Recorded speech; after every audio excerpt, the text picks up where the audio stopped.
Hey there, this is AG with another AGIY, hoping to bring you a little inspiration for your own creation. Today's project is a pencil vase. So here's what you're going to need to get started. A vase, obviously, we got some paint, we got some ribbon, and that's really pretty much about it.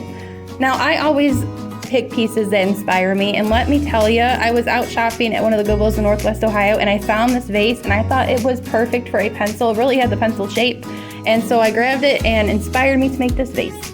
So I grabbed out my blow dryer there, and I've said it before and I'll say it again, it is one of my favorite tools when I'm doing painting projects because it really speeds up the process.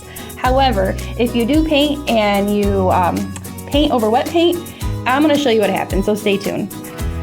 So I did mention I got this at Goodwill, and remember, when you do shop at your local Goodwills, you'll have people in your community find jobs. Oh, there you go. See right there? That's what happens when you paint over wet paint. It starts to take the paint off.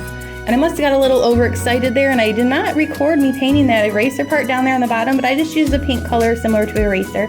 And then I grabbed my black for the lead, and you see right there, I just went around. And what was fun about this is it wasn't a straight line, and I love art and I love crafts when it's not perfect. So then I grabbed out my shiny little sparkly little ribbon there, and I hot glued it on the bottom to make the metal piece for a pencil.